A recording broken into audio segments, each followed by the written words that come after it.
Welcome to Pulse and Pressors, where critical care gets crystal clear. Type B aortic dissection management begins by recognizing that, unlike Type A dissections, which involve the ascending aorta, Type B dissections originate distal to the left subclavian artery.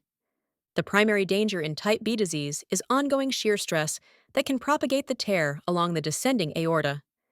The entire strategy centers on stabilizing the aorta through impulse control, medication sequencing, vigilant monitoring, and understanding anatomic risk.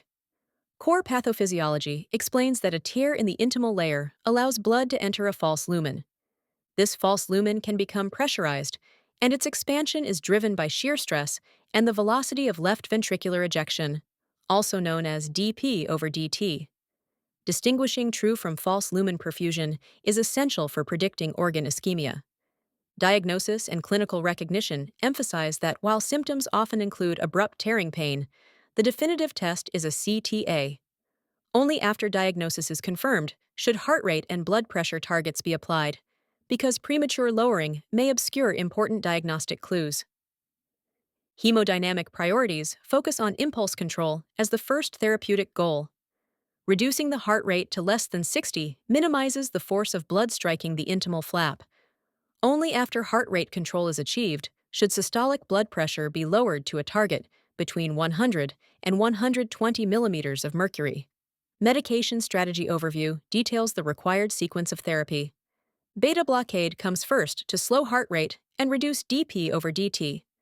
Vasodilators are added only after heart rate control. This sequence prevents reflex tachycardia, which otherwise increases shear stress and worsens the dissection. Beta blockers of choice are Esmolol and Labetalol. Esmolol is a selective beta-1 blocker with a 9-minute half-life, making it ideal for unstable Type B aortic dissection patients who require rapid, minute-to-minute control of heart rate and dP over dt. Its effects can be quickly adjusted or reversed, giving precise impulse control during the volatile early phase of management. Labetalol provides combined alpha and beta blockade, but has a much longer duration of action, lasting several hours. Because its effects cannot be rapidly reversed, it is less suitable during instability.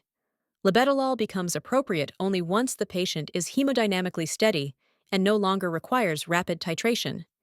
Agent choice depends on the degree of instability and the need for rapid adjustments.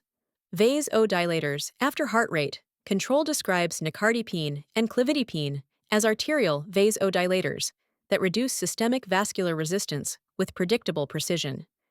These medications must be introduced only after heart rate is fully controlled to avoid provoking reflex tachycardia. Clevidipine lipid considerations highlight that clevidipine is suspended in a lipid emulsion. Prolonged infusion or concurrent use with propofol increases total lipid exposure. Triglycerides should be monitored to avoid complications related to lipid overload. Preventing reflex tachycardia explains that vasodilators reduce vascular resistance, which the body compensates for by increasing heart rate. This reflex response increases dP over dt and can worsen the dissection. Therefore, heart rate control must always precede vasodilation.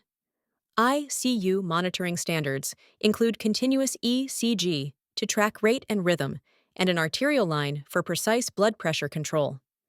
Perfusion indicators such as lactate, mental status, and urine output help detect early signs of malperfusion or overcorrection of therapy.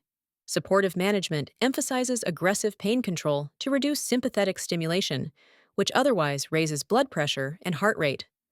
Managing anxiety, temperature, and volume status prevents secondary triggers that worsen shear stress. Pitfalls and high-risk mistakes include initiating vasodilators before beta blockade, causing reflex tachycardia, or dropping blood pressure too rapidly, leading to hypoperfusion.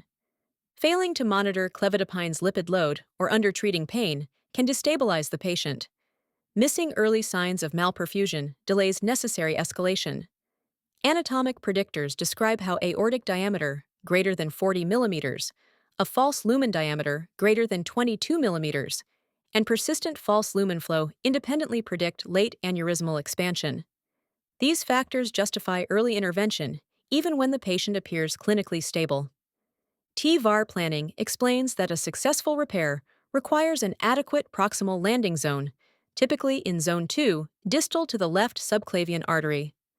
Achieving this often requires intentional left subclavian artery coverage, followed by revascularization.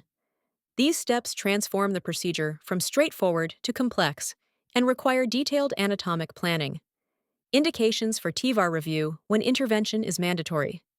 Rupture, impending rupture, or any form of organ malperfusion require immediate repair. Persistent pain or uncontrolled hypertension despite optimal medical therapy also indicate failure of medical management. Summary and expert takeaways reinforce that effective management hinges on controlling dP over dt with beta blockade, reducing blood pressure only after heart rate is controlled, monitoring closely for hidden malperfusion, and evaluating the anatomy aggressively. TEVAR success depends on precise planning of the proximal landing zone and recognition of anatomic predictors of failure.